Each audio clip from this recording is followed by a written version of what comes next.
Esther, chapter 2. But after Xerxes' anger had subsided, he began thinking about Vashti and what she had done and the decree he had made. So his personal attendants suggested, "Let us search the empire to find beautiful young virgins for the king. Let the king appoint agents in each province to bring these beautiful young women into the royal harem at the fortress of Susa. Hegai, the king's eunuch in charge of the harem, will see that they are all given beauty treatments. After that, the young woman who most pleases the king will be made queen instead of Vashti." This advice was very appealing to the king, so he put the plan into effect. At that time, there was a Jewish man in the fortress of Susa, whose name was Mordecai, son of Jair. He was from the tribe of Benjamin and was a descendant of Kish and Shimei. His family had been among those who, with King Jehoiakim of Judah, had been exiled from Jerusalem to Babylon by King Nebuchadnezzar. This man had a very beautiful and lovely young cousin Hadassah, who was also called Esther.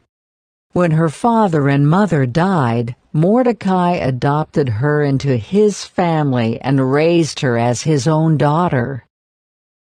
As a result of the king's decree, Esther, along with many other young women, was brought to the king's harem at the fortress of Susa and placed in Hagai's care. Hegai was very impressed with Esther and treated her kindly. He quickly ordered a special menu for her and provided her with beauty treatments. He also assigned her 7 maids specially chosen from the king's palace, and he moved her and her maids into the best place in the harem. Esther had not told anyone of her nationality and family background because Mordecai had directed her not to do so. Every day Mordecai would take a walk near the courtyard of the harem to find out about Esther and what was happening to her. Before each young woman was taken to the king's bed, she was given the prescribed 12 months of beauty treatments. 6 months with oil of myrrh, followed by 6 months with special perfumes and ointments. When it was time for her to go to the king's palace, she was given her choice of whatever clothing or jewelry she wanted to take from the harem. That evening she was taken to the king's private rooms, and the next morning she was brought to the second harem where the king's wives lived. There she would be under the care of Shaashgaz, the king's eunuch in charge of the concubines.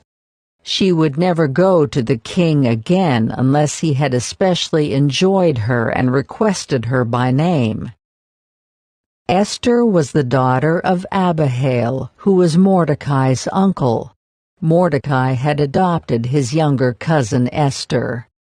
When it was Esther's turn to go to the king, she accepted the advice of Hegai, the eunuch in charge of the harem.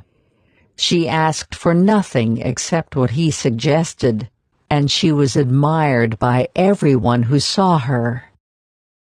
Esther was taken to King Xerxes at the royal palace in early winter of the 7th year of his reign.